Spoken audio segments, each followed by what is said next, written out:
Good afternoon and welcome to the BBC News ad. Good evening, London. Allow me first to apologise for this interruption. I do, like many of you, appreciate the comforts of everyday routine, the security of the familiar, the tranquillity of repetition. I enjoy them as much as any bloke.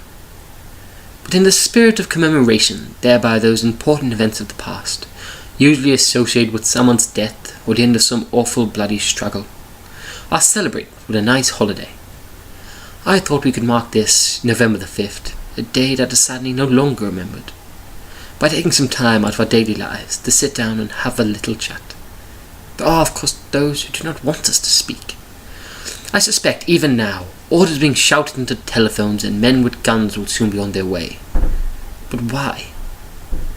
Because while the truncheon may be used in lieu of conversation, words will always retain their power.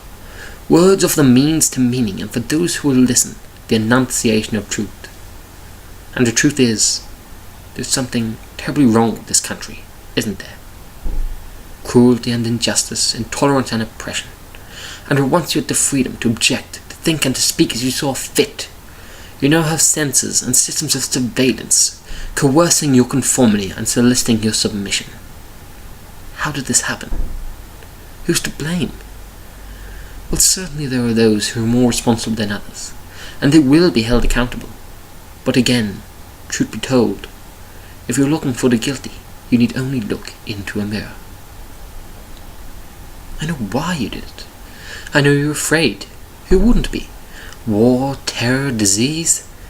There were a myriad of problems which conspired to corrupt your reason and rob you of your common sense. Fear got the best of you, and in your panic you turned to the now High Chancellor Adam Sattler. He promised you order. He promised you peace. And all he demanded in return was your silent, obedient consent. Last night I sought to end that silence. Last night I destroyed the Old Bailey, to remind this country of what it has forgotten. More than 400 years ago, a great citizen wished to embed the 5th of November forever in our memory. His hope was to remind the world that fairness, justice, and freedom are more than words. They are perspectives. So if you've seen nothing, if the crimes of this government remain unknown to you, then I would suggest you allow the 5th of November to pass unmarked.